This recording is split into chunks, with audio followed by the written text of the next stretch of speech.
क्या उससे विमुक्त हो पाए, उसे छोड़ पाए? क्योंकि अभी हमने अपने घर को केवल और केवल एक सीमा में बात करके रख दिया, एक लिमिट दे दी कि बस हम इतना किया तो हो गया है। नहीं, आपको अपने जीवन को एग्जामिन करना है, आप खुद एग्जामिनर हैं। और आपको किसको एग्जामिन करना है? सामने वाले को? सामने वाले को एग्जामिन नहीं करना। बोले तुम ऐसा करते हो तो तुम्हें घर भी नहीं, क्या फायदा? बेटा लोग कहते हैं तुम्हें इतना गुस्सा आता है, मंदिर जाने से क्या फायदा, ऐसा करने से क्या फायदा? तो दूसरे को नहीं देखना है। अगर आप चेंज कर सकते हैं, किसी में चेंज ला सकते हैं, तो किसमें? खुद में चेंज ला सकते हैं। इसलिए खुद को एग्जामिन करना है। आप जो कुछ भी करें, बस आप अपने आप से क्वेश्चन करें, ये अच्छा है या बुरा? जैसे आप किसी से मिलते हैं तो आप पूछते हैं अपनी फॉर्मल भाषा में, तो वो हालचाल कैसे हो, या जिस भी लैंग्वेज में जिस भी तरीके से फॉर्मल जैसे भी पूछते हैं, तो अब ये क्वेश्चन आपको अपने आप से करना है। यदि अंदर कुछ गड़बड़ चल रही हो तो तुरंत अपने आप को डाइवर्ट कर देना, डाइवर्स ले आना कि नहीं कुछ सही नहीं चल रहा है, अभी तो अहंकार आ रहा है, अभी तो गुस्सा आ रहा है, अभी तो मेरे अंदर वो परिणाम आ रहे हैं जो नहीं आने चाहिए। तो तुरंत जैसे आपने अपने आप से पूछा, अंदर से डॉक्टर के आंसर मिला, आप तुरंत उस पर इम्प्लीमेंट कर देना। नहीं ठीक नहीं है तो उसे क्या करना है? अगर सामने वाले ने कह दिया तो ठीक नहीं चल रहा, तो आपका नेक्स्ट क्वेश्चन क्या होगा? क्यों, क्या हुआ? और मानो कोई जेन्युइन सा आंसर आ गया, कोई बस ऐसा थोड़ा हेडेक हो जाए कुछ भी, तो आपका थर्ड चीज क्या होगी? थर्ड स्टेप क्या होगा? कुछ भी, कोई मेडिसिन की एडवाइस, कोई व्हाटएवर आपने उसको ऑफर कर दिया, बता दिया। यानी आपने पहले अपना क्वेश्चन किया कि आप कैसे हो, अपने आप से क्वेश्चन के अंदर से आंसर आया। उसके बाद अगर क्वेश्चन आया, आंसर आया, अच्छा नहीं चल रहा, तो क्या करेंगे?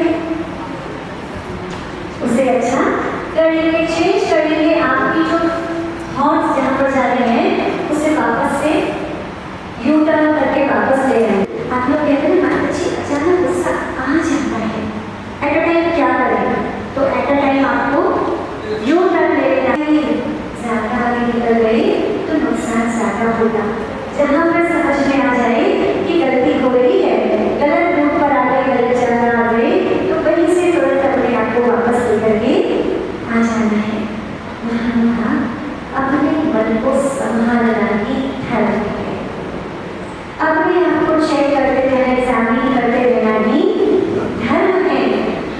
आज भी यहाँ के भैया प्रश्न पूछ रहे थे, माता जी मंदिर में केवल और केवल दर्शन के लिए जा सकते हैं, किंतु फिर भी मन होता है धर्म करें तो क्या कर सकते हैं? तो बस यही करें, आप जॉब करें, ऑफिस में हो, शॉपिंग करें, मार्केट में हो या घर पर हो, किंतु आपके अंदर में धर्म होना चाहिए। आप जो भी काम करें धर्म से अनुसूत करें, अच्छी के साथ करें, और जो अच्छाई है, जो कर्तव्य निष्ठा है, जो परोपकार है, वो सभी धर्म की फॉर्म है। आपके मन में दया, करुणा, अहिंसा का भाव है, ये सब धर्म के अंतर्गत आता है।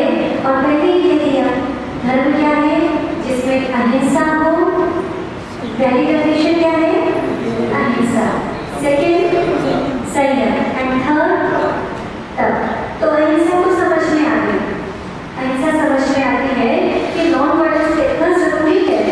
और यहाँ तो वो अहिंसा है जो केवल एक मनुष्य के लिए नहीं, एक मनुष्य की चींटी के लिए भी होती है, छोटे से छोटे प्राणी के लिए भी होती है। वो अहिंसा, वो दया, वो करुणा, चींटी तो फिर भी चलती हुई दिखती है, हमें तो वो अहिंसा करना सिखाई गई है जो एक जगह खड़े हुए पेड़ों के लिए भी है। नहीं तो होना, क्यों? उन्हें कष्ट होगा, वो अहिंसा हमें सिखाई गई है, वो अहिंसा धर्म। दूसरी चीज आई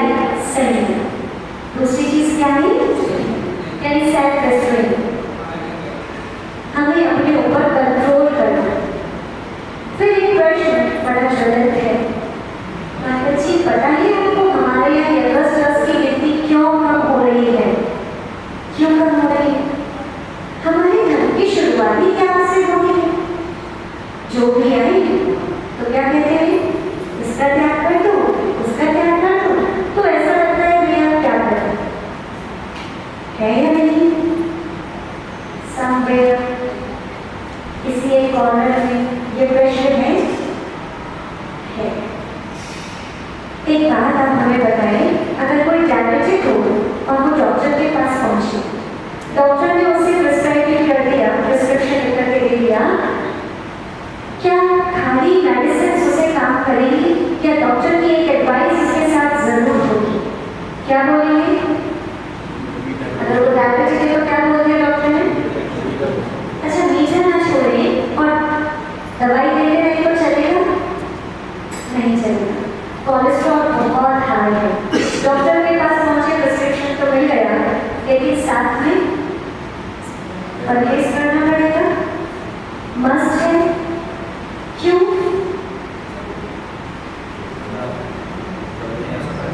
दवाई असर नहीं करेगी, हेल्थ खराब हो जाएगी, आप ठीक नहीं होंगे। मालूम, बस यही बात बता रहे हैं, आपके पास भी जन्म जरा मृत्यु जैसे रोग है। हम ये जब साधुओं के पास पहुंचते हैं, जैन धर्म में भगवान महावीर के पास आते हैं, तो वो प्रिस्क्रिप्शन तो लिख कर दे दिए। हमारे पास जो शास्त्र है आप समझ लीजिए एज अ प्रिस्क्रिप्शन, आप इन्हें पढ़िए, वो आपके लिए औषधि का काम करेगा, लेकिन साथ में परहेज भी तो जरूरी है। अगर परहेज नहीं किया तो प्रिस्क्रिप्शन काम नहीं करेगा। ऐसे ही यदि त्याग नहीं किया तो केवल आपकी क्रियाएं काम नहीं करेगी। जो डॉक्टर त्याग बता रहा है, अगर वो त्याग नहीं किया उससे तो केवल आपकी बॉडी को नुकसान है, लेकिन जो त्याग साधु संत भगवान ने बताया है वो त्याग नहीं किया तो हमारी आत्मा को बहुत बड़ा नुकसान है। तो ये नियम, ये तो केवल आप लोग कंप्यूटर्स पे काम करते हैं, लैपटॉप्स पर काम करते हैं। जब आपने अपनी पूरी फाइल बनाई और आपको शट डाउन करना हो तो आप लोग एक काम जरूर करते हैं, ना करें तो लेट इट बी। होने को क्या फर्क पड़ता है? फर्क पड़ेगा, क्या पड़ेगा? वापस से पूरी मेहनत करनी पड़ेगी। आपने जो प्रोजेक्ट में जो भी आपने बनाया उसमें पूरी मेहनत होगी। तो मालूम था, आप लोग इतना श्रम करके, एफर्ट्स करके शास्त्र सुनते हैं, साधुओं के प्रवचन सुनते हैं, पढ़ते हैं, और यदि आपने उन प्रवचनों को नियम के रूप में अपने जीवन में नहीं उतारा, सेव करके नहीं निकले, तो आप बाहर गए और भूल गए कि क्या सुना था।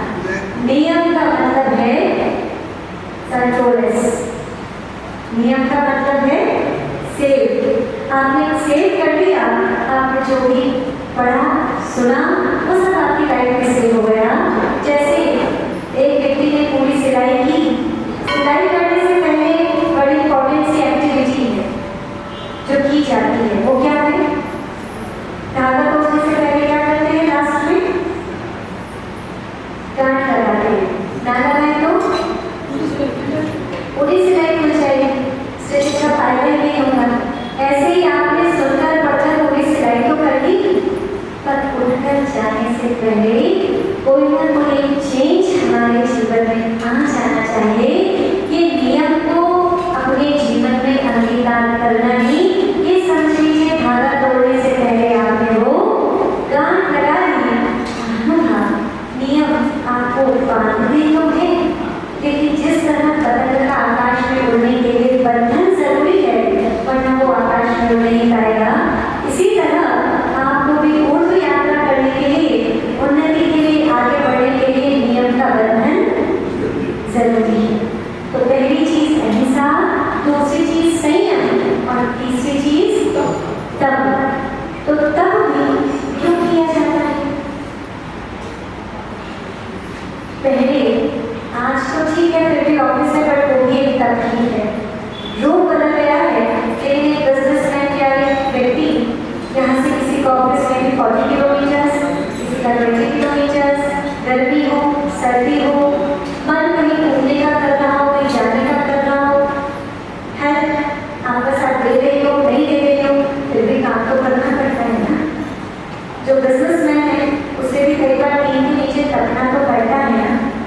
जो व्यक्ति इंजीनियर्स हैं उन्हें भी अपनी साइट पर जाकर खड़ा तो होना ही पड़ता है ना, धूप में तपे तो भी।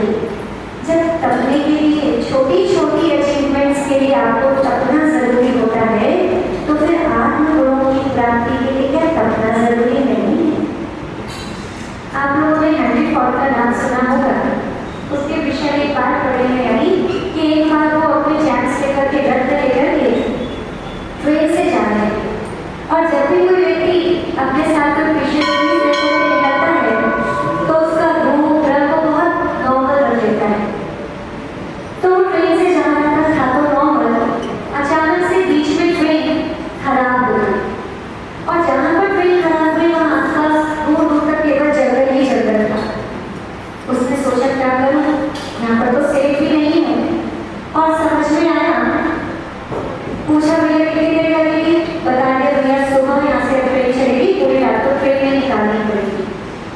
हेनरी फोर्ड को लगा ये तो बहुत खतरनाक काम हो गया, इस जंगल में मेरे रथ में बचे ना बचे, मेरे डायनेमिक्स बचे ना बचे। टीटी टिकट मांगने आया, हेनरी फोर्ड खड़ा रह गया, देखता रह गया, मेरे पास तो टिकट नहीं है। टीटी उसे पकड़ करके पुलिस स्टेशन भिजवा दिया।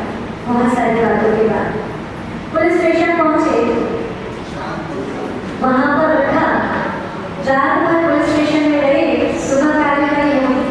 सुबह हुआ, इंस्पेक्टर सब इंस्पेक्टर वगैरह जो भी आए उन्होंने अपनी जेब से टिकट निकाला और दिखा दिया।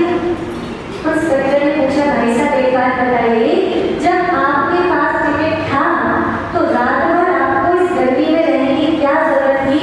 पंखा नहीं और अपने मच्छर काट रहे हैं, आपको ऐसी बात बताने की क्या जरूरत थी? हेनरी फोर्ड ने सारी बात बताई कि मुझे इस पुलिस स्टेशन से ज्यादा सुरक्षित स्थान और कोई नहीं दिखा, इसलिए मैं यहाँ तक चला गया। जब छोटे से रत्नों की, थोड़े से रत्नों की सुरक्षा के लिए कितना तब जरूरी है, तो फिर आत्म गुण रूपी रत्नों की सुरक्षा के लिए तब तो जरूरी है। तो ये अहिंसा, संयम और तप, इन तीनों से समन्वित जो धर्म है, वो धर्म जिसके जीवन में होता है उसका जीवन मंगल में बनता है, उत्कृष्ट बनता है, और ऐसे व्यक्ति को देवा भी नमस्कार, ऐसे व्यक्ति को फिर स्वर्ग से देवता भी आकर के नमस्कार करते हैं, उसका पूजन करते हैं, उसका सम्मान करते हैं, उसकी जाति नहीं देखते। यमपाल चांडाल की भी देवों ने आकर के पूजा की। यमपाल चांडाल जो अहिंसा में प्रसिद्धि को प्राप्त हुआ, एक छोटा सा नियम कि मैं चतुर्दशी को किसी भी जीव को नहीं मारूंगा, मैं फांसी नहीं दूंगा। महानुभाव, छोटे छोटे नियम और छोटे छोटा चीजें हमारे जीवन को बहुत बड़ा परिवर्तन दे सकती हैं। जैसे टर्न छोटा सा है और वो छोटा सा टर्न हमारा पूरा रूप चेंज कर देता है, ऐसी छोटी सी नियम, छोटी सी बातें हमारे पूरे जीवन को डाइवर्ट करने में समर्थ है। कितनी छोटी सी चीज तो आज आप लेकर के जाइए कि हमें अपने जीवन में धर्म को तोड़ना नहीं, नॉट लाइक शॉर्ट, अपने जीवन में धर्म को बोलना है। भूल गए कैसे? अपने आप से हर घंटे में पूछते रहना, अपने आप से पूछते रहना कैसे हो, सब ठीक तो चल रहा है? हाँ सब ठीक है। ठीक है तो बहुत अच्छा, और नहीं ठीक है तो ठीक कर लेंगे। बस इतना भी यदि, इतनी अवेयरनेस भी यदि जीवन में आ गई तो जीवन आपका धर्म से मजबूत होगा। पहली बार यहाँ सेक्टर 43 में आना हुआ, गुड़गांव से निकले तो 4-5 बार हैं, लेकिन जैकब पूरा रुके, फेज सेकेंड में रुके, सेक्टर 15 में भी रुके, लेकिन इस मंदिर में तो शायद हमने दर्शन भी पहली बार किए। हमने पूर्व में सब मंदिरों के दर्शन तो की, बट इसके तो दर्शन पहली बार किए, करके बहुत आनंद आया। और ये भी बहुत यूनिक है कि भगवान बद्रीनाथ स्वामी बहुत कम मूल नायक के रूप में मिलते थे, तो दर्शन करके बहुत आनंद आया। और सुबह तो इतने सारे पुजारी यहाँ पर लग रहे थे, तो ऐसा लग रहा था जैसे स्वर्ग लोक की इंद्री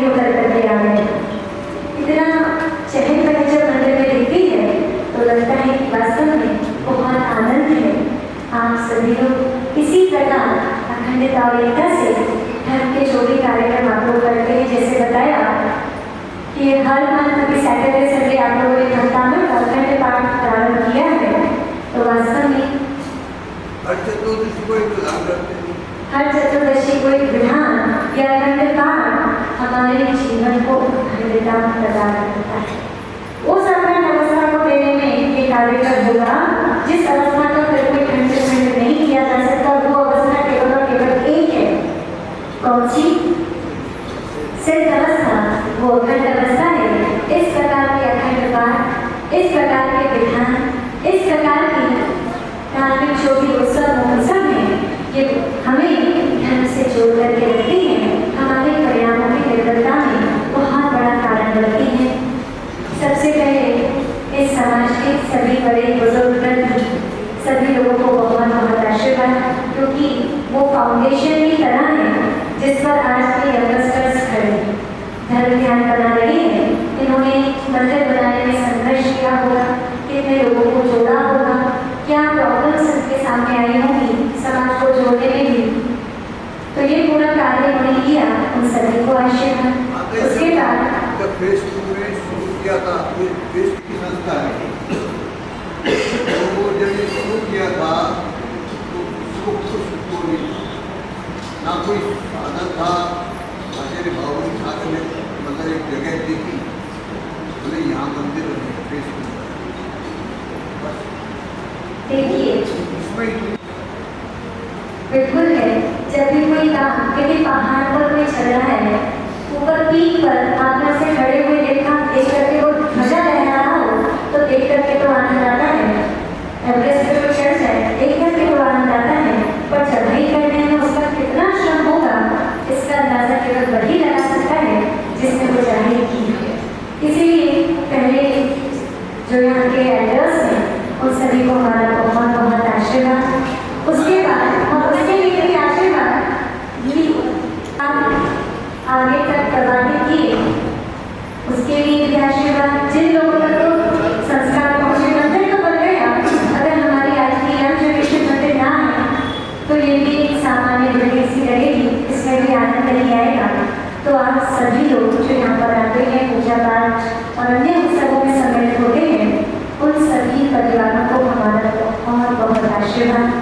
जितने लोग यहाँ पर उपस्थित हैं, आप सभी लोगों को आशीर्वाद। और आप जब घर जाएं तो आपके जो परिवार के लोग वहाँ पर उपस्थित हैं, यहाँ पर नहीं है, उन्हें जाकर के कहिएगा कि माता जी ने आप सभी लोगों के लिए भी बहुत बहुत आशीर्वाद दिया है, क्योंकि आपने हमारी ये अनुकूलता बनाई कि आप यहाँ पर आ सकें और आराम से बैठ करके धर्म ध्यान कर सकें। पुनः आपके माता पिता, चाहे वो कहीं भी हो, इस लोग या बड़ लोग, उन्होंने आपको संस्कार दिए कि आप देव शास्त्र गुरु की छत्र छाया में बैठ सकें, पहुँच सकें, उनके वचनों को शांतिपूर्वक सुन सकें, भगवान की आराधना कर सकें। उनके संस्कार के लिए उनकी बहुत बहुत आशीर्वाद। पूरी समाज को बहुत आशीर्वाद। आप सभी लोग धर्म के क्षेत्र में निरंतर व्यक्ति को प्राप्त करें। तो ज़्यादा अतिशय क्षेत्र पूरे विश्व में प्रसिद्ध बताने की आवश्यकता नहीं। ऐसा लग रहा है चंद्र को भगवान का इन्विटेशन आया और हम दौड़ते हुए वहाँ पर पहुँच गए हैं। चातुर्मास इस बार ज़्यादा क्षेत्र पर है, ज़्यादा के समाज के लोग यहाँ पर उपस्थित हैं, बहुत तरीके से विधान करा रहे हैं। उस पूरी समाज को, पूरी कमेटी को हमारा बहुत बहुत आशीर्वाद। ओम नमः। बोलिए परम पूज्य आचार्य भगवान गुरुवर श्री वसुनंदी जी महाराज की जय। हमारी स्तुति के लिए Thank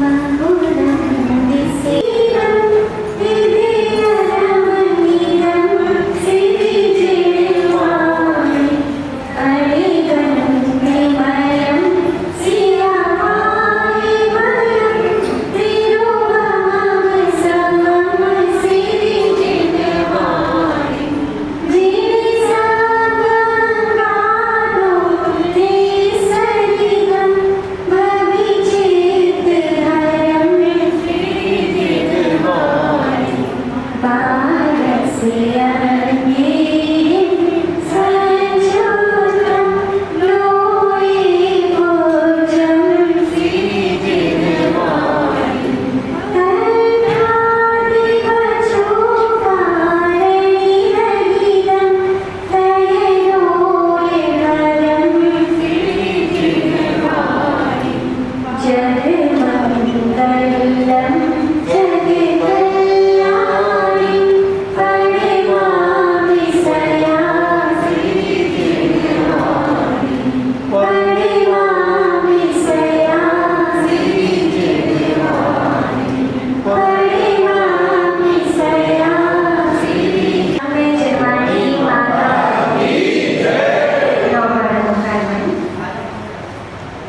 चमक ई दमक फूलवन मां महक, की चमक की दमक फूलवन मां महक। सब कुछ सरकार तुम्हीं से है, सब कुछ सरकार तुम्हीं से है। इठला के पवन चूमे सैया के चरण, इठला के पवन चूमे सैया के चरण। बगियन मां बहार तुम्हीं से है, बगियन मां बहार तुम्हीं से है। सब कुछ सरकार तुम्हीं से है। ई चमक ई दमक फूलवन मां महक।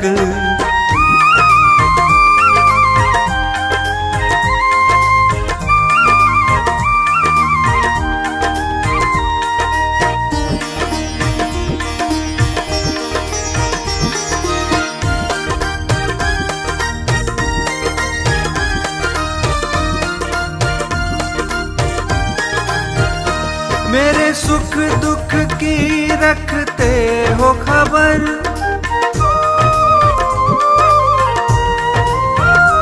मेरे सुख दुख की रखते हो खबर।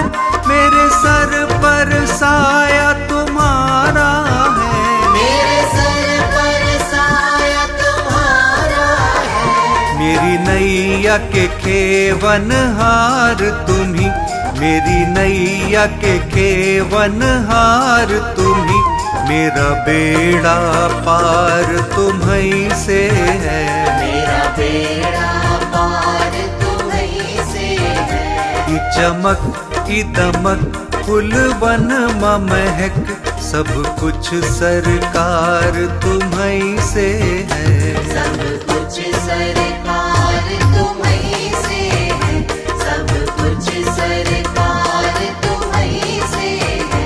ई चमक ई दमक फूलवन मां महक।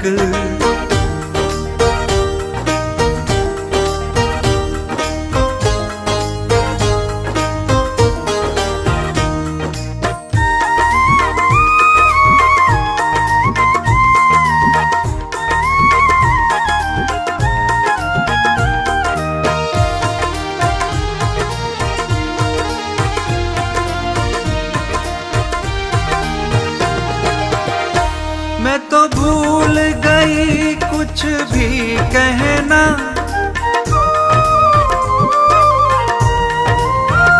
मैं तो भूल गई कुछ भी कहना। तोरी प्रीत में रोवत है नैना, तोरी प्रीत में रोवत है नैना। रग रग में बसी है प्रीत तोरी, रग रग में बसी है प्रीत तोरी। अखियन में खुमार तुम्हीं से है, अखियन में खुमार तुम्हीं से है। ई चमक ई दमक फूलवन मां महक। सब कुछ सरकार तुम्हीं से है, सब कुछ सरकार तुम्हीं से है। सब कुछ सरकार तुम्हीं से है। ई चमक ई दमक फूलवन मां महक।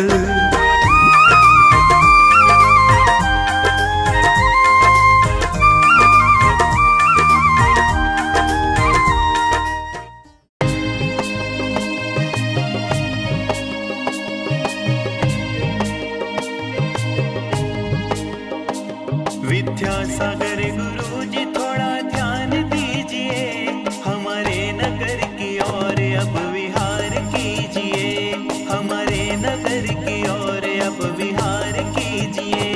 कृपा की एक नजर गुरुजी डाल दीजिए, कृपा की एक नजर गुरुजी डाल दीजिए। हमारे नगर की ओर अब विहार कीजिए। हमारे नगर की ओर अब विहार कीजिए।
कर दिया, हमको भी अपने नैनों से निहार लीजिए, हमको भी अपने नैनों से निहार लीजिए, हमारे नगर की ओर अब विहार कीजिए, हमारे नगर की ओर अब विहार कीजिए।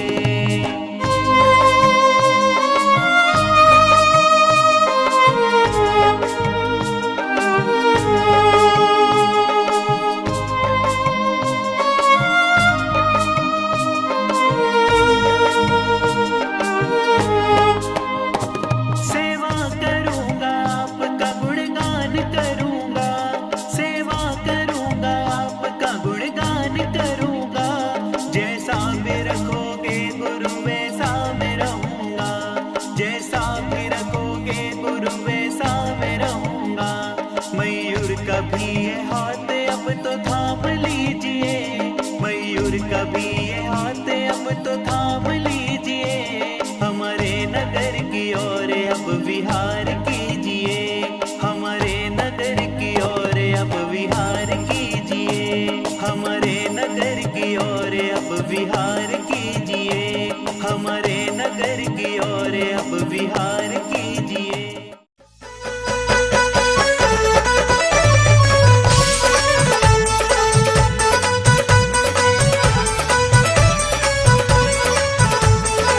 चंदा सा मुखड़ा दिखा गए रे मेरे चंदा बाबा, चंदा सा मुखड़ा दिखा गए रे मेरे चंदा बाबा, चंदा सा मुखड़ा बड़ा प्यारा सा मुखड़ा, चंदा सा मुखड़ा बड़ा प्यारा सा मुखड़ा, प्यारे तिजारा में छा गए रे मेरे चंदा बाबा, चंदा सा मुखड़ा दिखा गए रे मेरे चंदा बाबा।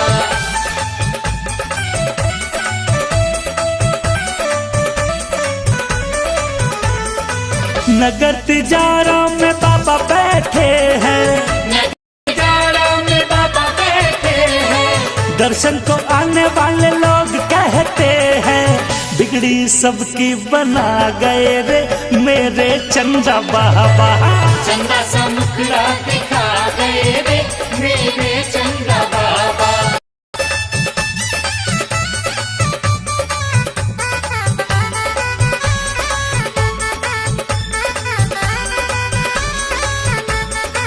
भूत और डाकन सभी भाग जाते, भूत और डाकन सभी भाग जाते, जैसे तिजारा के मंदिर में आते, अल्लाह बला से बचा गए रे मेरे चंदा बाबा, चंदा सा मुखड़ा दिखा गए रे मेरे चंदा बाबा।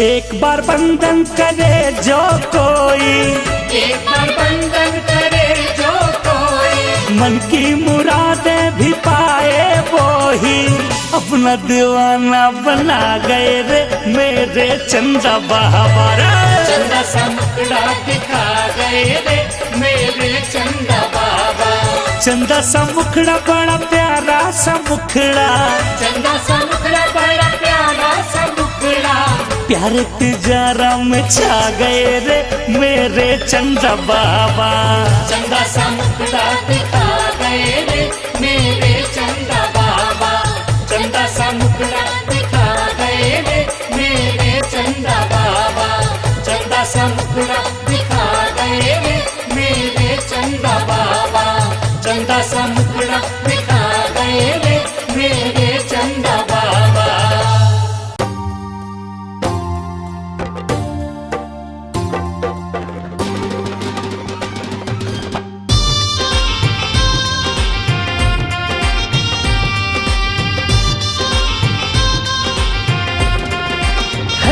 आवो आवो पारसनाथ थारी गणी करु मनुहार, आवो आवो पारसनाथ थारी गणी करु मनुहार, मारे मनड़ा में जागी एक आस जी, हो मारे मनड़ा में जागी एक आस जी, हो मारे आंगणिए पधारो पारसनाथ जी, हमारे आंगणिए पधारो पारसनाथ जी। हो आवो आवो पारसनाथ, थारी गणी करूं मनहार। मारे मनड़ा में जागी एक आस जी, हमारे आंगणिए पधारो पारसनाथ जी। हो आवो आवो पारसनाथ, थारी गणी करूं मनहार।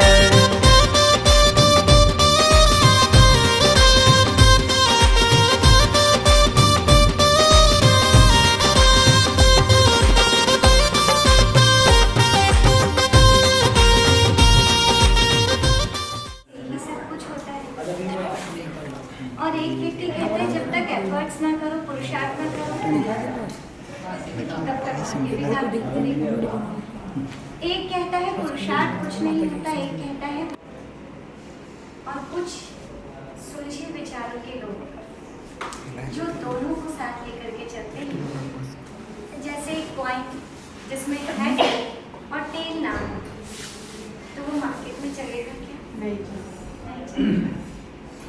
अगर हेड नहीं हो, टेल हो, या टेल नहीं हो, हेड हो, दोनों में से कोई भी एक हो, तो वो मार्केट में नहीं चलेगा। यानी एक ने पुण्य या पाप जो भी कर्म करता है, उसके अनुसार उसे प्राप्त होता ही है। कई बार व्यक्ति स्वयं को कर्तावादी मानकर कि मैं कर रहा हूँ, मुझसे ही सब कुछ हो रहा है।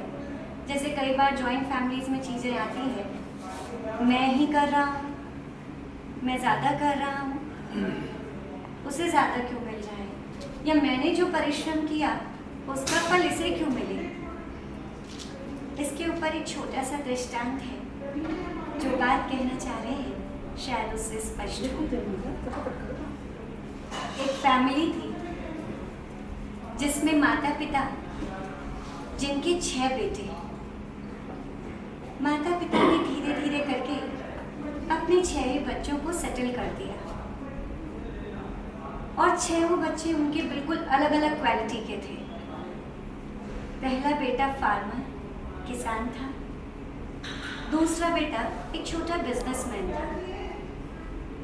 तीसरा बेटा जिसे पंचायत करने में बहुत अच्छा लगता था। चौथा बेटा जो जुआरी था। 5वां बेटा जो ब्लाइंड था। और 6ठे नंबर का जो भगवान की भक्ति ही करता था। घर में पिताजी ने जब तक होल्ड रखा था तब तक सब कुछ ठीक था, और होता भी है। जब तक घर में बड़ों का होल्ड होता है तब तक तो सब कुछ एक होकर के चलता है, और वही चीज़ यदि बच्चों के हाथ में आ जाए तो कुछ बिखरती सी नजर आती है।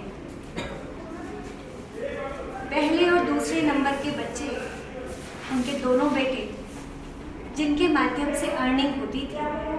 घर में 14 लोग, माता पिता, 6 बेटे, 6 बहुएं, पूरे 14 लोग, और अर्न करने वाले केवल 2 बेटे।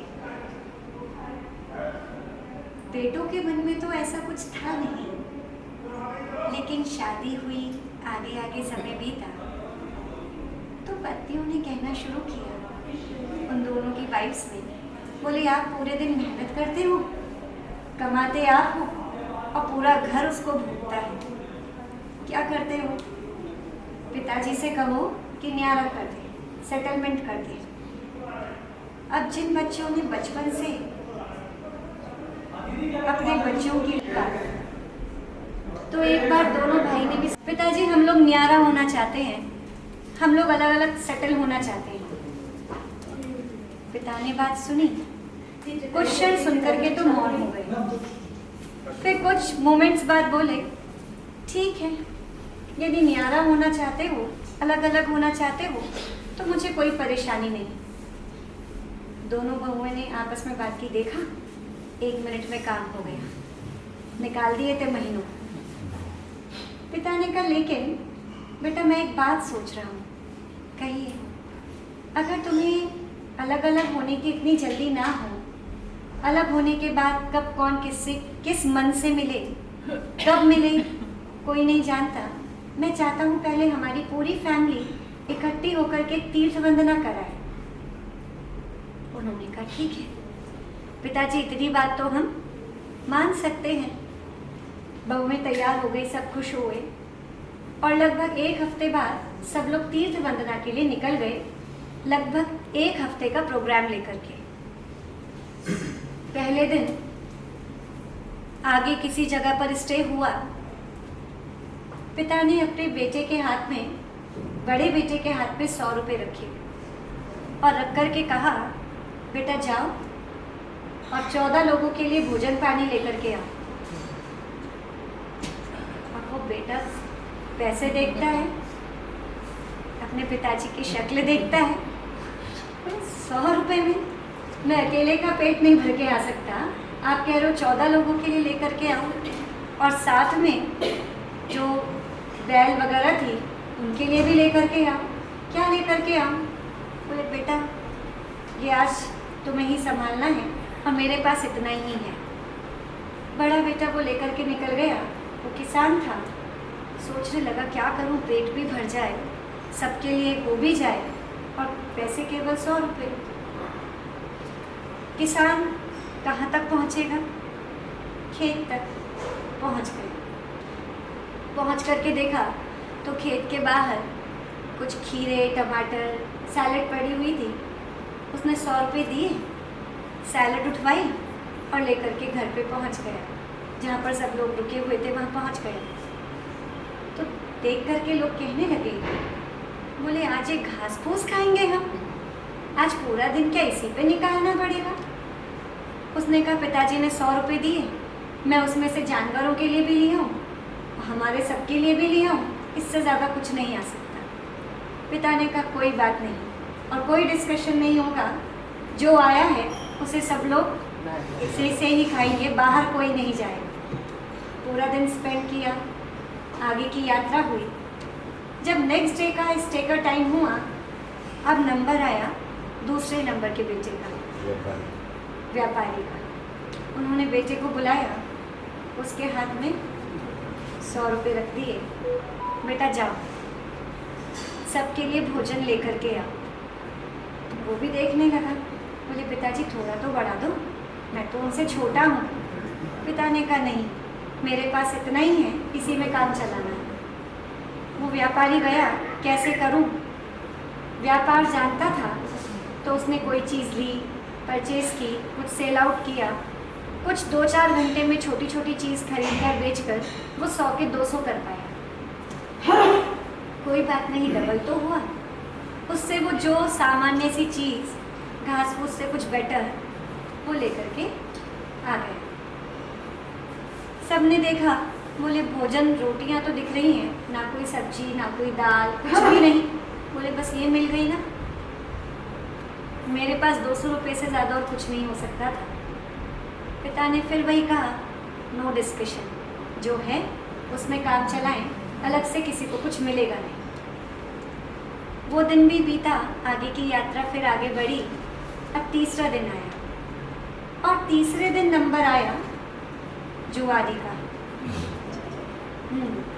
जो पंचायत करता था उस बेटे का। अब उस बेटे के हाथ में 100 रुपये रखे। बड़े 2 बेटे टोन में बोले आज तो हो गया काम, हम कुछ तो ले आए, इसने तो पंचायत के अलावा जीवन में कुछ किया ही नहीं, तो करेगा क्या। वो बेटा भी कुछ ना बोल करके 100 रुपये लेकर के चला गया। बोले क्या करूं क्या ना करूं। तभी उसने रास्ते में देखा एक जगह बहुत भीड़ लग रही थी और भीड़ में 2 महिलाओं की मुख्यता से लड़ाई हो रही थी। पूछा क्या हुआ, भीड़ क्यों लगी है, जाकर के मामले को देखा। एक महिला कह रही थी कि मेरा 9 लखा हार रखा हुआ था, मेरे घर पर कोई नहीं आया, अभी तो मैंने उतार करके रखा था, केवल ये आई थी, जब ये गई इसके बाद मैंने देखा तो मुझे मेरा नेकलेस नहीं मिला। और वो कह रही थी लेडी तुम मुझे कुछ भी करो लेकिन चोरी का इल्ज़ाम तो मत लगाओ, मैं तुम्हारे यहाँ से कोई हार उठा करके नहीं लाई। दोनों का झगड़ा इसी बात का था। एक कह रही थी हार तुम ही ने लिया है, एक कह रही थी हार मैंने नहीं लिया। एक का नेकलेस का सवाल था तो दूसरे की प्रतिष्ठा का सवाल था। सही और गलत का फैसला करने वाला उस समय कोई नहीं था। वो अचानक से तीसरे नंबर का पंचायती बेटा पहुंच गया। उसने महिला से पूछा, बोले आपका नेकलेस खोया है? बोले हाँ। बोले अगर मैं आपको आपका नेकलेस ढूंढ कर दे दूँ तो, अगर मैं आपके नेकलेस की सच्चाई बता दूँ तो बोली मैं तुम्हें 2000 रुपये दूंगी। दूसरी लेडी से पूछा, एक बात बताओ, यदि मैं तुम्हें इस इल्ज़ाम से बरी करवा दूं, यदि तुमने नहीं किया तो तुम क्या दोगी? बोली मैं भी 2000 दे दूंगी। बोले ठीक है। उस व्यक्ति ने बातचीत करके पहली वाली महिला से पूछा, क्यों आपका नेकलेस बाहर रखा था, कहाँ गई थी, क्या हुआ था, पूरी जानकारी ली। ऊपर जाकर के देखा कहाँ रखा था। उसने चंदन का तेल लगाया हुआ था, वो जो नेकलेस की डोरी थी उसमें वो खुशबू आ गई थी। उस फ्रेग्रेंस से उसने अनुमान लगाया सामने खोल दिख रहा था। देखा घर में चूहे भी हैं कि लगता है कोई चूहा यहाँ से खींच करके ले गया। उसने कहा बहन जी आपका हार इसके अंदर होगा। वहाँ से ढूंढा, हार निकल गया। उसे 4000 रुपये मिल गए। अब 4000 रुपये में वो अच्छा सा भोजन लेकर के, पेट भरने लायक सबका भोजन लेकर के घर पर पहुँच गए। सब देख कर के आश्चर्य करने लगे कि 2 दिन बाद भोजन मिला है, कम से कम दाल सब्जी साथ में मिल रही है। सब ने अच्छे से भोजन किया। पिता ने कुछ नहीं कहा। अब आ गया चौथा दिन। यात्रा आगे बढ़ती जा रही थी। अब चौथे नंबर के बेटे का नंबर आया, जो जुआरी था। वो पिता ने उसको भी 100 रुपये दिए। पिता से 100 रुपये लेकर के वो भी पहुंच गए अपनी जगह पर। चांस की बात है उसके 100 के 10,000 हो गए। चांस था। किसका भाग्य कहाँ पर हो नहीं कह सकते। उसने धन लिया, सबके लिए अच्छे से अच्छा भोजन लिया। पिता के हाथ में जाकर के जो पैसे बचे वो दे भी दिए। सब लोग देखने लगे, अरे ये भी कुछ कर सकता है। पिता चुप रहे। जो बच्चे जो बहुएं आपस में बात कर रहे थे, पिता शांति से सुन रहे थे। उनका उस पर कोई कमेंट नहीं था। एक दिन और बीत गया, यात्रा आगे बढ़ी। अब 5वें नंबर के बेटे का नंबर आया। ब्लाइंड था। उसके हाथ में भी 100 रुपीज़ दिए। वो रोने लगा। बोले पिताजी आप तो मुझे जानते हो, मैंने बचपन से दुनिया ही नहीं देखी। काश मैं कुछ देख करके अंधा हुआ होता तो मैं कुछ अंदाज़ा भी लगा पाता, लेकिन मैं क्या कर सकता हूँ, आप तो जानते हो ना पिताजी। पिता ने कहा बेटा मेरे लिए मेरे 6 बेटे बराबर हैं, मैं तुम्हें छोड़ नहीं सकता। जब ऊपर वाले 4 लेकर के आए हैं तो तुम्हें भी जाना तो पड़ेगा ही। पत्नी आई, पति की आंखों में आंसू देखकर उसको भी आंसू आ गए।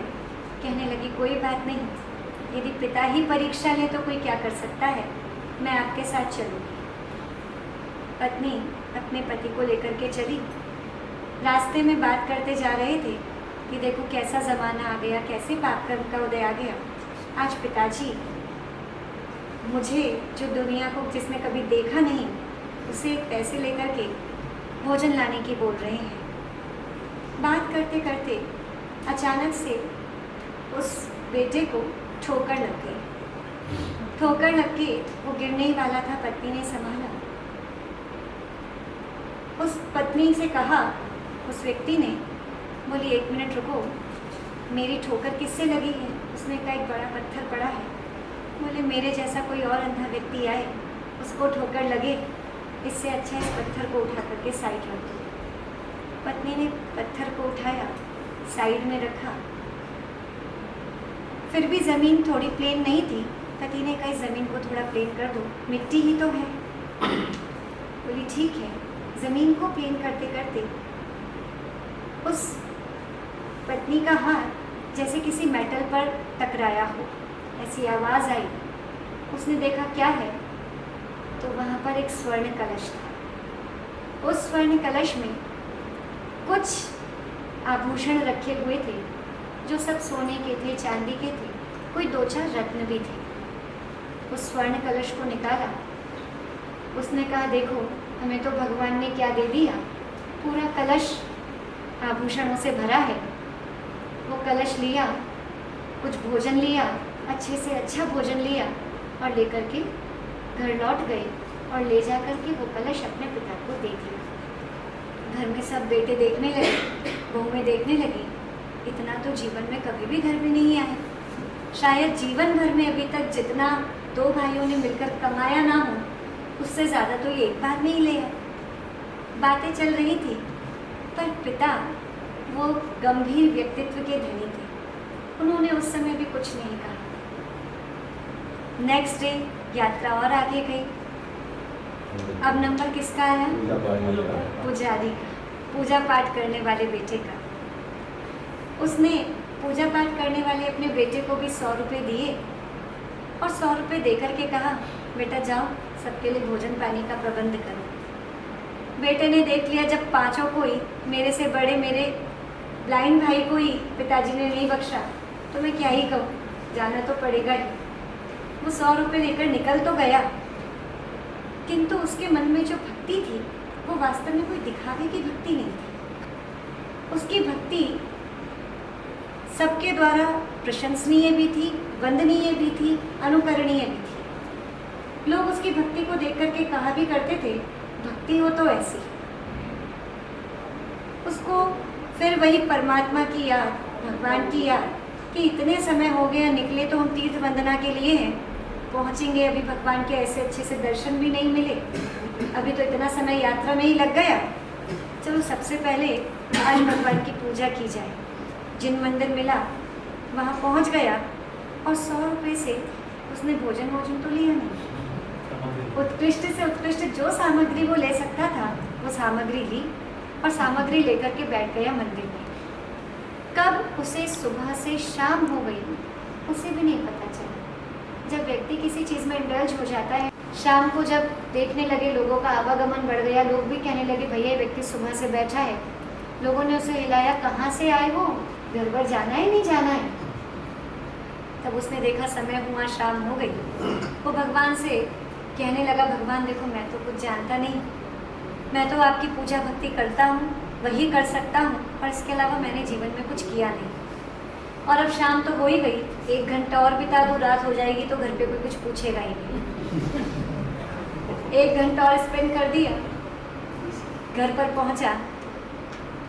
घर जब पहुँचा तो पिता कहने लगे बेटा तुमने तो कमाल कर दिया। भाई कहने लगे बोले आ गया। उसकी आंखों में आंसू आ गए, बोले मुझे सब क्षमा कर दो, मेरी वजह से आप सबका उपवास हो गए, सब माफ़ करना। सब भाइयों ने कहा कैसी बात कर रहा है, हम तो कब से तेरा इंतज़ार कर रहे हैं। पिता ने कहा बेटा अभी ट्रक भर गए, तुमने इतनी पूरी सामग्री भेजी थी दिन भर में, हम सब ने भोजन किया, वो ट्रक अभी भी बाहर खड़ा होगा, इतनी सामग्री आई है और तुम कह रहे हो तुमने कुछ नहीं भेजा। बोले पिताजी मैं सच कह रहा हूँ, मैंने कुछ नहीं भेजा। ट्रक बाहर निकल कर के देखा तो ट्रक पर लिखा हुआ था देने वाला भगवान और लेने वाला भगवान। उस ट्रक पर जो लिखा था समझ गए देख करके कि कोई देव जो इसकी भक्ति से खुश हुआ, प्रसन्न होकर के इसकी मनोवांछा पूर्ण की, जो आवश्यकता थी उसकी पूर्ति की। तीर्थ यात्रा की, सब लोग लौट करके आ गए। पिता ने रात में सब बच्चों को बैठाया, सब पुत्र वधुओं को भी बैठाया और बैठा करके कहा अब बताओ किस किस को न्यारा होना। दोनों भाइयों की आंखें झुक गई, दोनों बहुओं की आंखें झुक गई। बोले पिताजी हमें क्षमा कर दो, आप जो समझाना चाह रहे थे हम समझ गए। पिता ने कहा बेटा जीवन में हमेशा एक बात याद रखना, हर व्यक्ति को अपने अपने भाग्य का ही मिलता है, भाग्य से ज़्यादा भी नहीं और भाग्य से कम भी नहीं। इंस्ट्रूमेंटल कॉज कोई भी हो, निमित्त कोई भी बने, लेकिन अपना भाग्य हमेशा अपने साथ चलता है। आपको ये नहीं पता, आप सोच रहे थे आप 2 ही कमाने वाले हो, लेकिन देखो सबके भाग्य की परीक्षा हो गई। तुमसे ज़्यादा तुम्हारे और छोटे छोटे भाई घर में लेकर के आए, तो पता नहीं कौन किसका भाग्य का खा रहा है, कौन किसके भाग्य को साथ में लेकर के चल रहा है। कई बार देखने में आता है एक साथ सब लोग यात्रा कर रहे हैं, एक ही गाड़ी से एक ही बस से जा रहे हैं। जब तक वो व्यक्ति था तब तक बस ठीक थी, वो उतर करके गया, शायद वही पुण्यात्मा था जो सबकी रक्षा कर रहा था। तो एक कहानी तो बहुत छोटी सी है, कौन से परिवार की है, कौन से पिता की है, कौन से 6 भाइयों की है, ये तो हम नहीं जानते। किंतु हाँ, इसमें इतना तथ्य ज़रूर है कि कभी भी किसी भी तरह की ईगो में आकर के अपने आप को कर्तावादी ना माने, मैं कर रहा हूँ, मुझसे हो रहा है, ऐसा कुछ नहीं है। आप लोग अपनी बोलचाल की भाषा में कहते भी हैं, कोई भी चला जाए पर देश कभी रुकता नहीं, काम कभी रुकते नहीं हैं। सब कोई है तब भी चलते हैं, नहीं है तब भी चलते हैं। तो विनम्रता के साथ और स्वयं को धर्म के मार्ग पर अनुसरण करते हुए, धर्म के मार्ग पर चलते हुए अपने कर्तव्यों का निर्वहन करें। ओम नमः। बोले परम पूज्य आचार्य भगवान गुरुवर श्री वसुनंदी जी महाराज की जय। श्रीमद जय माता प्राणी आचार्य क्रियाया पूर्वाचार्य में सकल धर्म श्रेयातन का जब भी कोई साधु संत यहाँ से कि श्रवण संस्कृति की जीवंतता या धर्म की जीवंतता साधुओं के माध्यम से है। पुष्पदंत भगवान से लेकर के शांतिनाथ भगवान तक या धर्मनाथ भगवान तक बार बार मुनि परंपरा लुप्त हो गई थी, और मुनि परंपरा के लुप्त होते ही धर्म लुप्त हो गया था। आज भी जिन एरियाज में साधु नहीं पहुंच पाते, वहाँ पर लोग कन्वर्ट हो जाओ करते हैं, कौन सी कम्युनिटी से, कौन से धर्म से। इसीलिए हमेशा जब भी किन्हीं साधु संतों का विहार इत्यादि हो, आप सभी लोग सम्मिलित हों।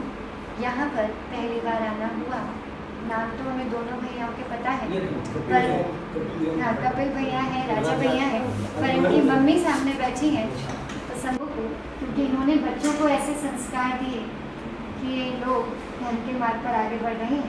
इस पूरे आप गुड़गांव में जहाँ से भी हैं, TLF 43 चैकापुरा, जहाँ से भी, हाँ मालीपुर टाउन तो सबसे पहले आई उन सभी लोगों को बहुत बहुत आशीर्वाद। तो जारा से भैया लोग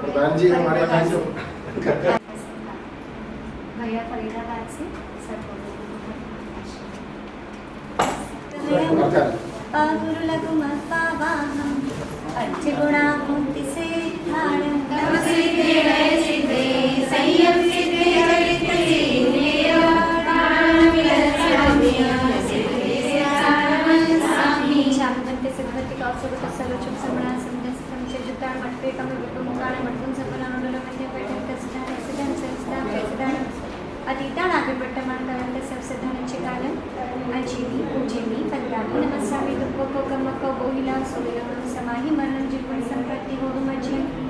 अतः प्राणिक आचरण क्रियायां पूर्वचरण में सकल कर्मक्षयातन भाव पूजा वंदना स्तव समितिं श्री शुद्ध भक्ति कार्य सर्वम करुण्यः।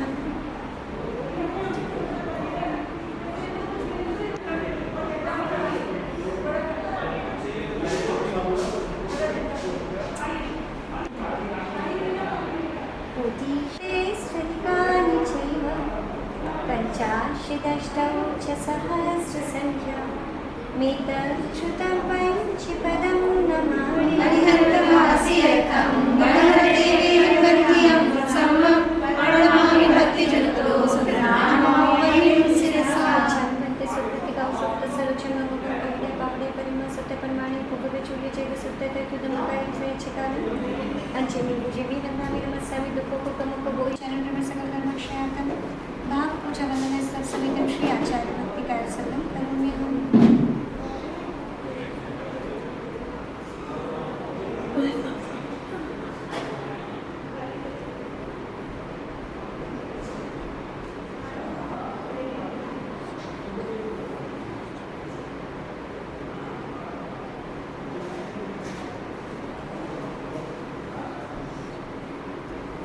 शुद्धिजलधिकारिकेभ्यः स्वकर्मद्विभावनापटोमतेभ्यः सुचेतपोनिधिभ्यो नमो गुरुभ्य गुरुभ्य गुरुभक्ति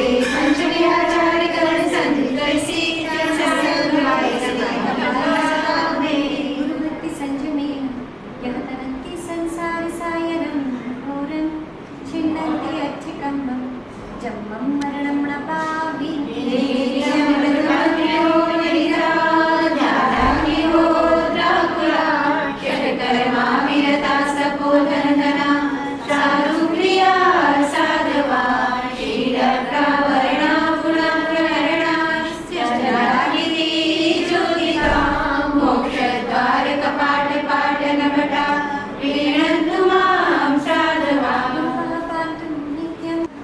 चारित्राणवगम्भीरा मोक्षमार्गोपदेशिका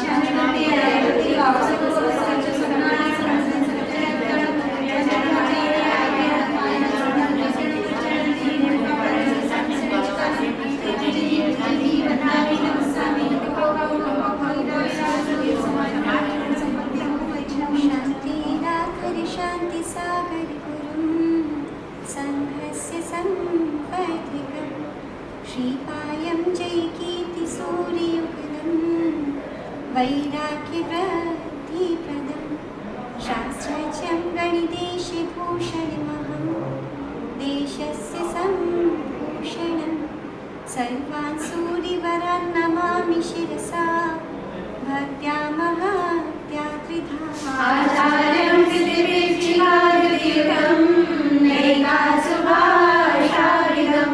ख्यातं सन्तमहोसुरान्तसहितं सिद्धान्तचक्रीवरं श्रीरैरागमरक्षकं हि सततं राजस्य सन्तं परं विद्यानन्दे गुरुं नमामि शतशः विद्यासुबोधिप्रदं तपोर्णे दैधात्रे उदति गुणयुक्ताय च नमः शोरुमूर्ते वासु शिवपदार्थे निति नमः महाज्ञानी वक्त्रे परममुनये वामः नमः विराटे अस्माकं सुगुरुवसुनन्द्यै शतनमः विराटे अस्माकं सुगुरुवसुनन्द्यै शतनमः विराटे अस्माकं सुगुरुवसुनन्द्यै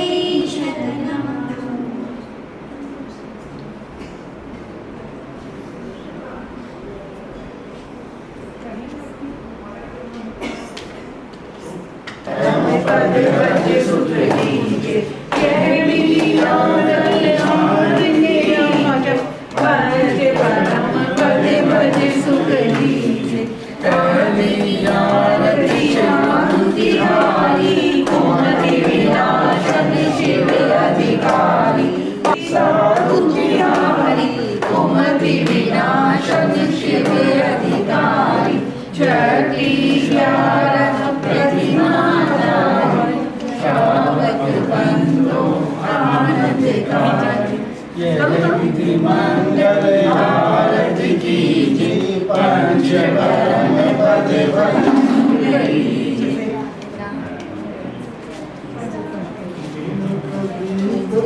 समस्त आज्ञा संघ की जय। जयकारा गुरुदेव का।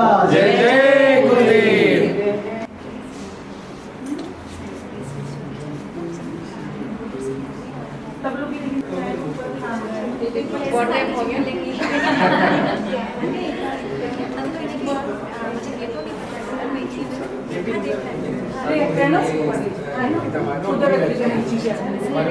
अरे इनको जानते हैं जानते हो बातें इसे जानते